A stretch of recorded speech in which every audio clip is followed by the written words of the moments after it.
ಒಂದು ವಿಚಾರದಲ್ಲಿ ಏನೊಂದು ಪ್ರಯಾರಿಟಿ ಕಾರ್ಡನ್ನು ಕೊಡಲಿಕ್ಕೆ ಆದಾಯ ಮಿತಿಯನ್ನು ಪರಿಷ್ಕರಣೆಯನ್ನು ಮಾಡಬೇಕು ಅನ್ನೋದನ್ನ ಚುಕ್ಕಿ ಗುರುತಿನ ಪ್ರಶ್ನೆನ ಕೇಳಿದ್ದೆ. ಆಗ ಸನ್ಮಾನ್ಯ ಸಚಿವರು ಇರಲಿಲ್ಲ. ಅವರ ಪರವಾಗಿ ನಮ್ಮ ಆರೋಗ್ಯ ಸಚಿವರು ಉತ್ತರವನ್ನು ಕೊಟ್ಟಿದ್ರು. ಉತ್ತರವನ್ನು ಕೊಡ್ತಾ ತೃಪ್ತಿಕರವಾದಂಥ ಉತ್ತರ ಇಲ್ಲ ಅನ್ನೋದಕ್ಕೆ ಅರ್ಧ ಗಂಟೆ ಚರ್ಚೆಗೆ ತಾವು ಅವಕಾಶವನ್ನು ಮಾಡಿಕೊಟ್ಟಿದ್ದೀರಾ. ಆದರೆ ನಾನು 5 ನಿಮಿಷದಲ್ಲಿ ಮುಗಿಸ್ತೀನಿ. 5 ನಿಮಿಷಕ್ಕಿಂತ ಹೆಚ್ಚಿನ ಸಮಯ ತೊಗೊಳ್ಳಲ್ಲ. ಮುಖ್ಯವಾಗಿ ಸಂಕ್ಷಿಪ್ತವಾಗಿ ಏನೊಂದು 2017ರಲ್ಲಿ 5 ನಿಮಿಷ 2017ರಲ್ಲಿ ಏನು ಒಂದು ಆದಾಯವನ್ನು ನಿಗದಿ ಮಾಡುವಂಥದ್ದಾಗುತ್ತೆ. 1,20,000ಕ್ಕೆ ಏನೊಂದು ಪ್ರಯಾರಿಟಿ ಕಾರ್ಡನ್ನು ಪಡಿಬೇಕಂದ್ರೆ 1,20,000ಕ್ಕೆ ಆದಾಯವನ್ನು ನಿಗದಿ ಮಾಡುವಂಥದ್ದಾಗಿದೆ. ಇಡೀ ರಾಜ್ಯಕ್ಕೆ ನಿಗದಿ ಆಗಿರುವಂಥದ್ದು. ನಗರ ಪ್ರದೇಶ ಆಗಿರಲಿ, ಬೆಂಗಳೂರು ಆಗಿರಲಿ, ಯಾವುದೇ ಭಾಗ ಆದ್ರೂ 1,20,000. ಹಾಗಾಗಿ ಇದನ್ನ ಪರಿಷ್ಕರಣೆಯನ್ನು ಮಾಡಬೇಕು ಅನ್ನುವಂಥದ್ದು ಒಂದು ನನ್ನ ಒತ್ತಾಯ. ಅದರಲ್ಲೂ ವಿಶೇಷವಾಗಿ ಬೆಂಗಳೂರು ನಗರಕ್ಕೆ ಇನ್ನೂ ಹೆಚ್ಚಿನ ರೀತಿಯ ಆದಾಯ ಮಿತಿಯನ್ನು ಹೆಚ್ಚಿಸಿಕೊಡಬೇಕು ಅನ್ನುವಂಥದ್ದು ಒಂದು. ಎರಡನೇದು, ಇದನ್ನು ಯಾಕೆ ಕೇಳ್ತಾ ಇದ್ದೀನಿ ಅಂದ್ರೆ ಸಭಾಧ್ಯಕ್ಷರೇ, ಏನು ಇವರ ಕಂಡೀಷನ್ಸ್ಗಳು ಫುಡ್ ಸೆಕ್ಯೂರಿಟಿ ಆಕ್ಟ್ ಪ್ರಕಾರ ನಗರ ಪ್ರದೇಶಕ್ಕೆ 50%, ಕನಿಷ್ಠ 50% ಜನಕ್ಕೆ ಪ್ರಯಾರಿಟಿ ಕಾರ್ಡ್ ಕೊಡಬೇಕು ಅನ್ನುವಂಥದ್ದು ಫುಡ್ ಸೆಕ್ಯೂರಿಟಿ ಆಕ್ಟ್ ಅಲ್ಲಿ ಬಹಳ ಸ್ಪಷ್ಟವಾಗಿದೆ. ಗ್ರಾಮೀಣ ಭಾಗಕ್ಕೆ 75% ಕನಿಷ್ಠ ಕೊಡಬೇಕು ಅನ್ನುವಂಥದ್ದು. ನಾವಿಲ್ಲಿ ಅಂಕಿಅಂಶವನ್ನ ನೋಡಿದಾಗ ಸಭಾಧ್ಯಕ್ಷರೇ, 2011ರ ಸೆನ್ಸಸ್ ಪ್ರಕಾರ ನೋಡಿದ್ರು ಇವತ್ತಿನ ಪಾಪ್ಯುಲೇಷನ್ ಏನು 2011ರ census ration card priority card ಇವತ್ತಿಗೆ ಕೊಟ್ಟಿರುವಂಥದ್ದು ಅವರ ಈಗಿರೋದು 1.5 ಕೋಟಿ ಜನಸಂಖ್ಯೆ. 2011ರ ಸೆನ್ಸಸ್ ಪ್ರಕಾರ 83,98,537 ಜನ ಇದ್ದಾರೆ ಅಂತ 2011ರ ಸೆನ್ಸಸ್ ಪ್ರಕಾರ BBMP ಏರಿಯಾದಲ್ಲಿ. ಅದಕ್ಕೆ ಕವರ್ ಆಗಿರುವಂತ ಪಾಪ್ಯುಲೇಷನ್ 24 ಲಕ್ಷ. ಇವತ್ತಿನ ಇದಕ್ಕೆ ಕೊಟ್ಟಿರುವಂತದ್ದು 24 ಲಕ್ಷ. ಆದರೆ ಸೆನ್ಸಸ್ ಇರೋದು 2011. ಒಟ್ಟು ration card totally ration card, Antyodaya, priority card ಎಲ್ಲ ಸೇರಿಸಿದ್ರೆ 7,10,000 ಜನಕ್ಕೆ ಮಾತ್ರ ರೇಷನ್ ಕಾರ್ಡ್ ಕೊಟ್ಟಿದ್ದಾರೆ. ಇದೆಲ್ಲ ತಗೊಂಡ್ರು 2011ರ ಸೆನ್ಸಸ್ ಪ್ರಕಾರ ತಗೊಂಡು ರೇಷನ್ ಕಾರ್ಡ್ ಇವತ್ತಿಗೆ ತಗೊಂಡ್ರೆ 28% ಅಂತ ತೋರಿಸ್ತಿದ್ದಾರೆ. ಆದರೆ ಇವತ್ತಿನ ಜನಸಂಖ್ಯೆ ನಾವೇನಾದ್ರು ತಗೊಂಡ್ರೆ 15% ಇಲ್ಲ. 15% ಜನಕ್ಕೂ ಬೆಂಗಳೂರು ನಗರದಲ್ಲಿ ಪ್ರಯಾರಿಟಿ ಕಾರ್ಡ್ ಅನ್ನು 15% ಜನಕ್ಕೂ ಕೊಟ್ಟಿಲ್ಲ. ಹಾಗಾಗಿ ನಾನು ಸರ್ಕಾರವನ್ನು ಒತ್ತಾಯ ಮಾಡ್ತೀನಿ, ನಗರ ಪ್ರದೇಶದಲ್ಲಿ ಇನ್ನೂ ಹೆಚ್ಚಿನ ಬಡಸ್ತನ ಇರುವಂಥದ್ದು. ಬಡಸ್ತನ ಎಲ್ಲಿವರೆಗೂ ಅಂದ್ರೆ, ನಾವು ಮನೆಗಳನ್ನು, ಆಶ್ರಯ ಮನೆಗಳನ್ನು ಕೊಡದೆ ಈಗಾಗಲೇ 25 ವರ್ಷದ ಮೇಲಾಗಿದೆ. 25-30 ವರ್ಷ ಆಗಿದೆ ಒಂದು ಆಶ್ರಯ ಮನೆಗಳು ಕೊಟ್ಟಿದ್ದಾಗಿಲ್ಲ. ಮುಖ್ಯಮಂತ್ರಿ ಗೃಹ ಯೋಜನೆಯಲ್ಲಿ 1 ಲಕ್ಷ ಮನೆಗೆ ಕರೆದು ಈಗಾಗಲೇ 12 ವರ್ಷ ಕಾಲ ಆಗಿದೆ. 12 ವರ್ಷ ಕಾಲ ಆಗಿ ಇವತ್ತಿಗೂ 50,000 ರೂಪಾಯಿ ದುಡ್ಡು ಕಟ್ಟಿರುವಂಥದ್ದು ಬರೀ 13,000 ಜನ ಮಾತ್ರ. ಬಡಸ್ತನ ಯಾವ ಮಟ್ಟಕ್ಕಿದೆ ಅಂತ ನೀವು ಯೋಚನೆ ಮಾಡಿ. ಇಲ್ಲಿ ಆರೋಗ್ಯ ವ್ಯವಸ್ಥೆ ಆಗಲಿ, ಪ್ರಾಥಮಿಕ ಆರೋಗ್ಯ ಕೇಂದ್ರಗಳು, ಒಂದು ಜಿಲ್ಲೆಯಲ್ಲಿರೋಷ್ಟು ಆರೋಗ್ಯ ಕೇಂದ್ರಗಳು, ಒಂದು ಜಿಲ್ಲೆಯಲ್ಲಿರೋಷ್ಟು ಆರೋಗ್ಯ ಕೇಂದ್ರ 25% ಜನಸಂಖ್ಯೆ ಇರುವಂಥ ಬೆಂಗಳೂರು ನಗರದಲ್ಲಿ ಒಂದು ಜಿಲ್ಲೆನಲ್ಲಿರುವಷ್ಟು ಆರೋಗ್ಯ ಕೇಂದ್ರಗಳನ್ನು ಇಲ್ಲ. 150 ಆರೋಗ್ಯ ಕೇಂದ್ರಗಳು ಇಡೀ ಬೆಂಗಳೂರಿನಲ್ಲಿರುವಂಥದ್ದಿದೆ. ನೀವು ಕಾಲೇಜುಗಳು ನೋಡಿದ್ರೆ ಬೆಂಗಳೂರಿನಲ್ಲಿ ಜನಸಂಖ್ಯೆ ಇರುವಂತ, ನಮ್ಮ ಬೆಂಗಳೂರಿನ 25% ಜನಸಂಖ್ಯೆ, Parameshwar sir, government first grade ಕಾಲೇಜುಗಳು ಇರೋದು ಸಂಖ್ಯೆ ನೀವೇನಾದ್ರು ಕೇಳಿಸ್ಕೊಂಡ್ರೆ 18 ಕಾಲೇಜು ಇಲ್ಲ. Not even 18.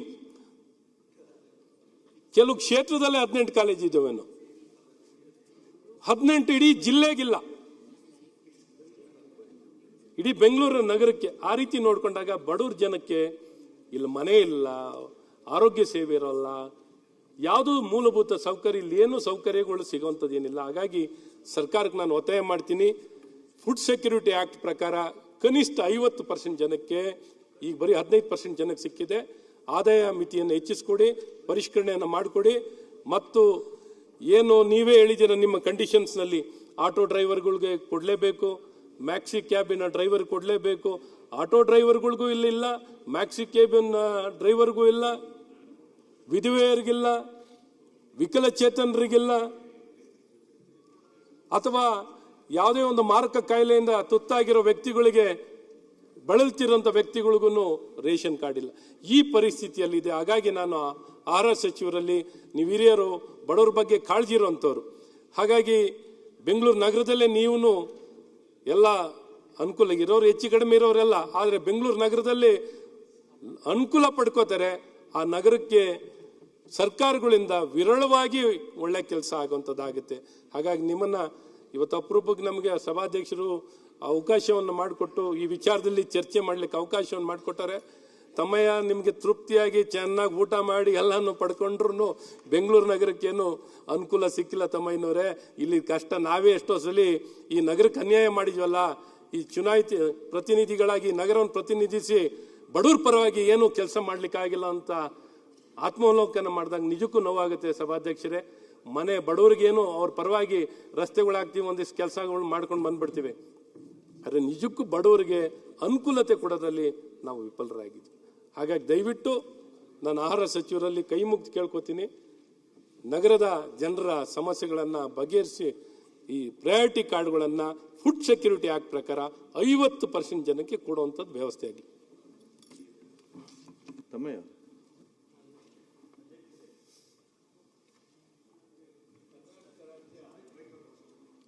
ಫೋಟೋ ನಾನು ಬೇಕಂತಲ್ಲ, ಈಗಿರೋ ಮಂತ್ರಿಗಳಿಗೆ ಬೇಕಾಗಿ ಚೇಂಜ್ ಮತ್ತೆ ಮಂತ್ರಿಗಳು ಬೇಕು.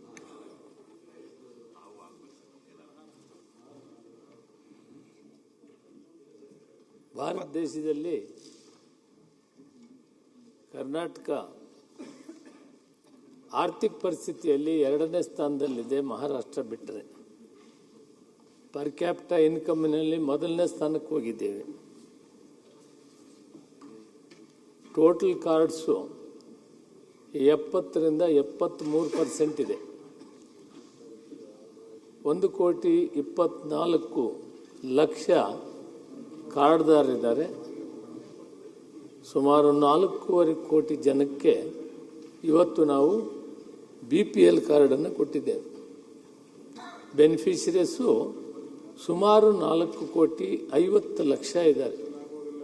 ಇರುವಂಥ 6.25 ಕೋಟಿ ಜನಸಂಖ್ಯೆ ನಮಗೆ ಸಿಕ್ಕಿರೋ ಮಾಹಿತಿಯಲ್ಲಿ ಸಚಿವರೇ ಬರ್ತೀನಿ. ನಿಮ್ಮ ನಗರಕ್ಕೆ ಅಲ್ಲಲ್ಲ, ನೀವು ನಗರಕ್ಕೆ ಮಾತಾಡಿದ್ರೆ ಅದು ಅಲ್ಲಿ ಬರ್ತೀನಿ, ಬೆಂಗಳೂರು ಬರ್ತೀನಿ.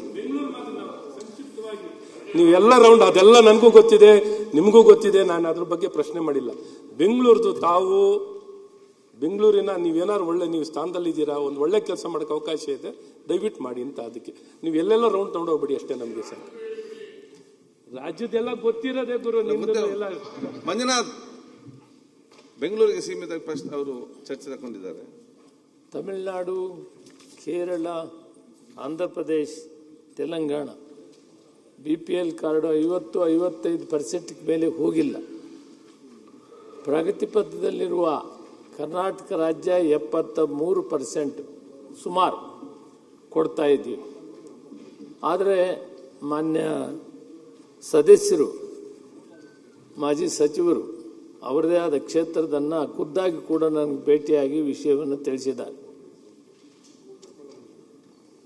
ಬಿಲೋ ಪಾವರ್ಟಿ ಲೈನು 500 ರೂಪಾಯಿ ಕೂಲಿ ಕೊಡೋರು ಕೂಡ ಸಿಗ್ತಾ ಇಲ್ಲ ಅನ್ನೋ ವಿಷಯ, 500 ತಗೊಳ್ಳೋರು ಕೂಡ ಸಿಗ್ತಾ ಇಲ್ಲ. 1,20,000 ಇಟ್ಟಿರೋದನ್ನು ಆಡಳಿತ ಸುಧಾರಣೆ ಆಯೋಗ ನಮಗೆ ಒಂದು ಅರ್ಜಿಯನ್ನು ಕೊಟ್ಟಿದೆ. ಮಿನಿಮಮ್ 3 ಲಕ್ಷಕ್ಕೆ ಏರಿಸಬೇಕನ್ನೋ ವಿಷಯವನ್ನು ಸರ್ಕಾರದ ಮುಂದೆ ಇದೆ. ಆ ತೀರ್ಮಾನವನ್ನು ತೆಗೆದುಕೊಂಡಾಗ ಬಹುತೇಕ ಇವಕ್ಕೆಲ್ಲಕ್ಕೂ ಪರಿಹಾರ ಸಿಕ್ಕಲೇ ಸಿಗ್ತದೆ ಅನ್ನೋ ಮಾತನ್ನು ಈಗ ಆಶ್ವಾಸನೆಯನ್ನು ಕೊಡ್ತಾ ನನಗೂ ಗೊತ್ತಾಗಿದೆ. ನಗರದಲ್ಲಿ 15% ಅಂತ ತಾವು ಹೇಳ್ತಾ ಇದ್ದೀರಿ. ವಿಶೇಷವಾಗಿ ನಿಮ್ಮ ಕ್ಷೇತ್ರನೆಲ್ಲ ಬೆಂಗಳೂರು ನಗರದನ್ನು ನಾವು ಸರ್ವೆ ಮಾಡಿ ನಿಜವಾಗಲೂ ಕೂಡ ತಾವು ಹೇಳಿದಿರಿ, ಕೂಲಿ ಕಾರ್ಮಿಕರಾಗ್ಬೋದು, ವಿಧವೆಯರಾಗ್ಬೋದು, ಅಂಗವಿಕಲರಾಗ್ಬೋದು, ನಮ್ಮ ಮಾಹಿತಿ ಪ್ರಕಾರ ತಾವು ಹೇಳಿದಷ್ಟು ಇಲ್ಲ. ಒಂದು ವೇಳೆ ಇದೆ ಅಂತ ನೀವು ಅಲ್ಲಿ ಚುನಾಯಿತ ಪ್ರತಿನಿಧಿಗಳಾಗಿದ್ದೀರಿ, ನಿಮ್ಮ ಜನ ಬಂದು ನಿಮ್ಮನ್ನು ಮನವಿ ಮಾಡಿರ್ತಾರೆ ಅಂದಮೇಲೆ ಸ್ವಲ್ಪ ವಾಸ್ತವಾಂಶ ಇರ್ತದೆ. ಆದ್ದರಿಂದ ನಾವೇನು ಮಾಡ್ತೀವಿ, ಮತ್ತೆ ಇದಕ್ಕೊಂದು ಸಮಯ ತೆಗೆದು ಸಂಪೂರ್ಣವಾಗಿ ಬೆಂಗಳೂರು ನಗರದಲ್ಲಿ ಕೂಲಿ ಮಾಡೋರು ಕೂಡ 1,000 ರೂಪಾಯಿ ಕಡಿಮೆ ಸಿಗಲ್ಲ ಬೆಂಗಳೂರು ನಗರದಲ್ಲಿ. ಆ ಲೆಕ್ಕ ಹಾಕಿದರೆ 3 ಲಕ್ಷಕ್ಕೂ ಮೇಲೆ ಆಗ್ತದೆ. ಆದರೆ ಅಂಗವಿಕಲರಿದ್ದಾರೆ, ಕೂಲಿ ಮಾಡೋರೇ ಅವರು, ವಿಧೇಯರು ಇದ್ದಾರೆ, ವಯಸ್ಸಾದವರು ಇದ್ದಾರೆ. ಇಂಥವ್ರದ್ದಿದ್ರೆ ಮತ್ತೆ ಸ್ವಲ್ಪ ಪರಿಶೀಲನೆ ಮಾಡಿ ಅದಕ್ಕೊಂದು ಸಮಯ ನಿಗದಿ ಮಾಡಿ ನಾನು ಅಧಿಕಾರಿಗಳ ಜೊತೆಯಲ್ಲಿ ಮೀಟಿಂಗ್ ಮಾಡಿ ಇದನ್ನು ಸರಿಪಡಿಸಬೇಕು. ಆಡಳಿತ ಸುಧಾರಣೆ ಆಯೋಗದವರು ಕೊಟ್ಟಿರೋ ತೀರ್ಮಾನ ಸರ್ಕಾರದ ಮುಂದೆ ತರಲೇಬೇಕಾಗಿದೆ. ಯಾಕಂದರೆ 1,20,000 ಲೆಕ್ಕ ಬರೋದಿಲ್ಲ ಇವತ್ತು. 3 ಲಕ್ಷಕ್ಕಾದ್ರೂ ಮಿನಿಮಮ್ ಮಾಡಿಕೊಂಡು ನಾವು ಮಾಡಬೇಕಾಗ್ತದೆ. ಒಟ್ಟಾರೆ ಯೋಚನೆ ಮಾಡೋದಾದರೆ ನಾವು ಇವತ್ತಿರೋ ಪರಿಸ್ಥಿತಿ, ಆರ್ಥಿಕ ಪರಿಸ್ಥಿತಿಯಲ್ಲಿ ಜನಸಂಖ್ಯೆಯಲ್ಲಿ 70-73% ಜನರಿಗೆ ಸಿಗ್ತಾ ಇದೆ. ಆಶ್ಚರ್ಯ ಏನಂದರೆ ಇಷ್ಟೆಲ್ಲ ಕೊಟ್ಟರೂ ಕೂಡ ಇನ್ನೂ ಬಿಲೋ ಪಾವರ್ಟಿ ಲೈನ್ ಇದ್ದಾರೆ ಅಂತೇಳಿ ನಮಗೆ ಕಾರ್ಡ್ ಬೇಕಂತ ಅರ್ಜಿ ಬರ್ತಾ ಇದೆ. ಆ ಅರ್ಜಿ ಬರೋದ್ರಿಂದ ಪರಿಶೀಲನೆ ಮಾಡ್ತೀವಿ. ಈಗಾಗಲೇ ಕೇಂದ್ರ ಸರ್ಕಾರ ನಮಗೆ ಒಂದು ಮಾಹಿತಿಯನ್ನು ಕೊಟ್ಟಿದೆ. ಅವರ ಸರ್ವೆಯಲ್ಲಿ 7,76,000 ಜನ ಕಾರ್ಡ್ನವರು ಬಿಲೋ ಪಾವರ್ಟಿ ಲೈನ್ನಲ್ಲಿಲ್ಲ. ಅವ್ರನ್ನ ಪರಿಶೀಲನೆ ಮಾಡಿ ಅವ್ರನ್ನ APLಗೆ ತರಬೇಕು ಅನ್ನೋ ವಿಷಯವನ್ನು ಹೇಳಿದ್ದಾರೆ. ಪರಿಶೀಲನೆ ಮಾಡ್ತಾ ಇದ್ದೀವಿ. ಆ ಪರಿಶೀಲನೆಯಲ್ಲಿ ಸುಮಾರು 50% ಈಗ ಪರಿಶೀಲನೆ ಆಗಿದೆ. ಕೇಂದ್ರ ಸರ್ಕಾರ ಹೇಳಿದಾಗೆ ಆ ಗೈಡ್ಲೈನ್ಸ್ಗೆ ಹೋದಾಗ ಅವರು APL ಕಾರ್ಡ್ಗೆ ಬರ್ತಾ ಇದ್ದಾರೆ. ಅದನ್ನು ಕೂಡ ಆದಷ್ಟು ಬೇಗ ಪರಿಶೀಲನೆ ಮಾಡಿ ತೀರ್ಮಾನ ತೆಗೆದುತ್ತೀವಿ. ಒಟ್ಟಾರೆ ನೇರವಾಗಿ ಮಾನ್ಯ ಸದಸ್ಯರು ಹೇಳುವಂಥ ವಿಷಯ ಏನಿದೆ ಅದನ್ನು ಕೇವಲ ಒಂದು ಅಸೆಂಬ್ಲಿ ಅಂತಲ್ಲ, ಬೆಂಗಳೂರಲ್ಲಿ ಸುಮಾರು 28 ಮತಕ್ಷೇತ್ರಗಳು ಬರ್ತದೆ. ಇದನ್ನು ಮತ್ತೊಂದು ಸಾರಿ ಪರಿಶೀಲನೆ ಮಾಡಿ ವಾಸ್ತವಾಂಶವನ್ನು ತೆಗೆದು 1-2 ತಿಂಗಳು ಬೇಕಾಗ್ತದೆ. ನಿಮಗೊಂದು ತಿಂಗಳು ಅಂದರೆ ಕಷ್ಟ ಆಗ್ತದೆ. ಡೀಟೇಲಾಗಿ ಮಾಡಬೇಕು. ಮಾಡಿ ವರದಿಯನ್ನು ಸರ್ಕಾರಕ್ಕೂ ಅಧ್ಯಕ್ಷರು ತಿಳಿಸಿ ಸರಿ ಮಾಡೋಣ. ನಮಸ್ಕಾರ. ನಾನು ಈ ಫುಡ್ ಸೆಕ್ಯೂರಿಟಿ ಆ್ಯಕ್ಟ್ ಪ್ರಕಾರ ಅಂಕಿಅಂಶಕ್ಕೆ ನಾನು ಹೇಳೋದು ಇವತ್ತಿಗಿರುವಂಥದ್ದು ಒಟ್ಟಾರೆ ಪಾಪ್ಯುಲೇಷನ್ ಇವ್ರು ಕವರ್ ಮಾಡಿರುವಂಥದ್ದು 24,90,000 ಜನಕ್ಕೆ. ಒಟ್ಟು 1.25 ಕೋಟಿ ಜನಸಂಖ್ಯೆ ಇರೋದು. 1,20,00,000 ಕಾರ್ಡ್ ಅಂದ್ರೆ 4.5 ಕೋಟಿ. ಅದು ಬಿಡಿ ಸರ್, ನಾನು ಬೆಂಗಳೂರು ಬಿಟ್ಟರೆ ಬೆಂಗಳೂರು ಸಿಟಿ ಬೆಂಗಳೂರು ಸೀಮಿತವಾಗಿ ಮಾತಾಡಿ ಸರ್. 1.25 ಕೋಟಿ ಜನಸಂಖ್ಯೆ ಇದೆ ಸರ್. ಒಟ್ಟಿಲ್ಲಿ ಪಾಪ್ಯುಲೇಷನಿಗೆ ಕವರ್ ಆಗಿರೋದು ಸರ್ 24,90,000 ಸರ್. ಸೊ ನೀವೆಲ್ಲ ಲೆಕ್ಕ ಹಾಕೊಂಬಂದ್ರೂ 15% ಕವರ್ ಆಗಲ್ಲ ಸರ್. ಸೊ ಹಾಗಾಗಿ ನಿಮ್ಮಲ್ಲಿ ಕೇಳ್ಕೊಳ್ಳೋದು, ನಿಮಗೆ ಗೊತ್ತಿದೆ ಎಲ್ಲರಿಗೂ ಎಷ್ಟು ಸಂಬಳ ಕೊಡ್ತೀವಿ ಅನ್ನೋದು ಸರ್. ಎಷ್ಟು ಜನಕ್ಕೆ ನಾವು 20,000ಕ್ಕಿಂತ ಹೆಚ್ಚಿನ ಸಂಬಳ ಕೊಡೋದೇ ಇಲ್ಲ ಸರ್. ನೀವು 50%ಗಿಂತ ಹೆಚ್ಚಿನ ಪಾಪ್ಯುಲೇಷನ್ 20,000 ರೂಪಾಯಿ ಸಂಬಳ ಕ್ರಾಸ್ ಆಗೋಕ್ಕೆ ಸಾಧ್ಯವಿಲ್ಲ. 60-50 ಅಂತ ನಾನು ಕನಿಷ್ಠ ಹೇಳ್ತಾ ಇದ್ದೀನಿ. 60-70% ಪಾಪ್ಯುಲೇಷನ್ ಸರ್. ಜೀವನ ಹೆಂಗ್ ಭಗವಂತ ನನಗೆ, ಯಾಕೆಂದ್ರೆ ನಾನು ನೋಡಿದಾಗ ಭಗವಂತ ಇವ್ರಿಗೆ ಹೆಂಗ್ ಶಕ್ತಿ ಕೊಟ್ಟು ಹೆಂಗ್ ಬದುಕ್ತಿದಾರಪ್ಪ ಈ ಕೊಡುವಂಥ ಕನಿಷ್ಠ ಸಂಬಳದಲ್ಲಿ. ಹೇಗೆ ಜೀವನ ನಡೀತಿದೆ ಅಂತ, ಹೇಗೆ ಜೀವನ ನಡೀಲಿಕ್ಕೆ ಸಾಧ್ಯ ಸರ್? ಆ ಜೀವನ ನಡೀಲಿಕ್ಕೆ ಸಾಧ್ಯ ಇಲ್ಲ ಸರ್. ಸರ್ಕಾರ ಎಲ್ಲ ಒಂದು ಕಡೆ ನಮಗೆಲ್ಲ ಗೊತ್ತಿರೋವಂಥದ್ದು ಎಕನಾಮಿಕ್ ಸರ್ವೆ ತೊಗೊಳ್ಳಿ, ಇನ್ನೊಂದು ತೊಗೊಳ್ಳಿ, ಯಾವ್ದಾರ ತೊಗೊಂಡು ಚರ್ಚೆ ಮಾಡಿ ಸರ್. ಸರ್ ಅರ್ಬನ್ ಪೂವರ್ ನಿಜಕ್ಕೂ ಬಡಸ್ತಾನ ಹಳ್ಳಿ ಭಾಗದಲ್ಲಾರ ಏನಾರು ಒಂದು ಆಶ್ರಯ ಯೋಜನೆ ಏನಾರ ಇದೆ ಸರ್. ಇಲ್ಲಿ ನಗರದಲ್ಲಿ ಮನೆ ಯಾರಿಗಿದೆ ಸರ್ ಹೇಳಿ? ನಗರದಲ್ಲಿ ಮನೆಗಳನ್ನು ನಾವು ಕೊಡ್ಲಿಕ್ಕೆ 25 ವರ್ಷ ಆದರೂ ಆಗಿಲ್ಲ. ಸತ್ಯ ಹೇಳ್ತಾ ಇದ್ದೀನಿ ಸರ್. ಸರ್ ಇಲ್ಲಿ ಯಾವ ಸರ್ವಿಸಸ್ಸು ನಮ್ಮಲ್ಲಿ ಬೆಂಗಳೂರಿನಲ್ಲಿ ಯಾವುದು ಫ್ರೀಯಾಗಿ ಏನೂ ಸಿಗಲ್ಲ ಸರ್. ಸೊ ಹಾಗಾಗಿ ಸರ್ಕಾರ ಎಲ್ಲ ಒಂದು ಕಡೆ ಗಮನ ಹರಿಸುವಂಥದ್ದು ಆಗಬೇಕು. ನಾನು ನಿಮ್ಗೆ ಅಂಕಿಅಂಶ ಬಿಟ್ಟು ಬೇರೇನು ಕೇಳಿಲ್ಲ. ಫುಡ್ ಸೆಕ್ಯೂರಿಟಿ ಆ್ಯಕ್ಟ್ ಪ್ರಕಾರ 50% ಜನಕ್ಕೆ ಇಲ್ಲಿ ನೀವು ಕೊಡಲೇಬೇಕು. ಈ ಜನಸಂಖ್ಯೆ ಇದಾರಲ್ಲ ಸರ್, ನೀವು ಕೊಡೋಕ್ಕೆ 100 ನಿಮ್ಮ ಅಂಕಿಅಂಶಗಳು ನೀವು ಕೊಡೋಕ್ಕೆ ಅಂತ ಹಂಗೆ ತೊಗೊಳಕ್ಕೆ ಹೋದೆ ಬಡವರು ಸರ್. ನಾನು ನಿಮ್ಗೆ ಹೇಳೋದು ಸರ್ ಸುಮ್ಮನೆ ನಾನು ನಿಮ್ಮ ದೊಡ್ಡ ಇದಕ್ಕೆ ಕೇಳಲ್ಲ. ಸುಮ್ಮನೆ ನೀವು ನಾನು ಹೇಳ್ತೀನಿ, ಒಂದು 200 ರೂಪಾಯಿ ಸೀರೆ ಕೊಡ್ತೀನಿ ಅಂತ ಹೇಳಿ ಸರ್. ಬರೀ 200 ರೂಪಾಯಿ ಸರ್. ಸರ್ ನಮಗಿಂತ ನಗರದಲ್ಲೇ ಅಂತ ನನ್ನ ಹೇಳ್ಬಾರ್ದು, ನನಗೇನು ನಾಚಿಕೆ ಆಗುತ್ತೆ. 1000 ಜನ ನಿಂತಿರ್ತಾರೆ, ಅವ್ರಿಗೇನು ಕೆಲಸ ಇದ್ದರೆ ನಿಂತಿರೋದು ಸರ್. ಬರೀ ಒಂದು ಸಣ್ಣದಕ್ಕೆ ಸರ್ ಹೇಳೋಕ್ಕೆಲ್ಲ ಚೆನ್ನಾಗಿದೆ ಸರ್. ಬೆಂಗಳೂರು ತಲವಾರು ಆದಾಯ ಇನ್ನೊಂದು ಮತ್ತೊಂದು ಹೇಳೋಕ್ಕೆಲ್ಲ ಚೆನ್ನಾಗಿರುತ್ತೆ. ಬಟ್ ನಿಜವಾದ ವಾಸ್ತು ಪರಿಸ್ಥಿತಿಯನ್ನು ನೋಡ್ಬಿಟ್ರೆ ಸರ್ ನಿಜಕ್ಕೂ ಆಶ್ಚರ್ಯ ಆಗುತ್ತೆ. ಯಾವುದೋ ಒಬ್ರು ಸಂಪಾದನೆ ಮಾಡುವಂಥವ್ರ ಆದಾಯಗಳು ದೊಡ್ಡ ದೊಡ್ಡ ಕಂಪ್ನಿಯವರು ಶ್ರೀಮಂತರು ಹಣನ ತಗೊಂಡು ತಲವಾರು ಆದಾಯ ಅಂತ ತಗೊಂಡ್ರೆ ಏನೂ ಬರಲ್ಲ.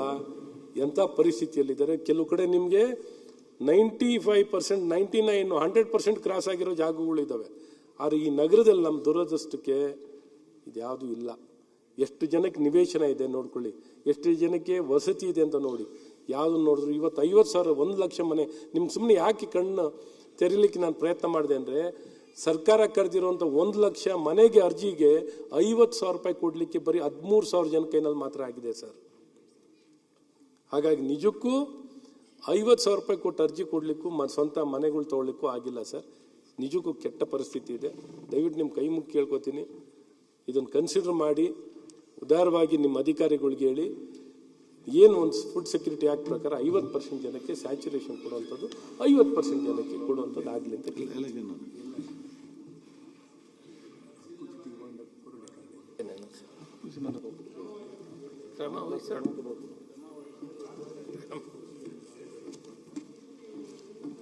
ಈಗ ಒಂದು ಸೆಕೆಂಡ್.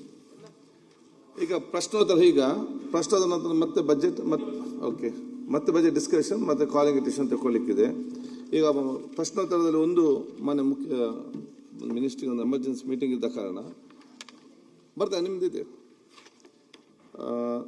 ಶ್ರೀನಿವಾಸ್ ಎಂಟಿ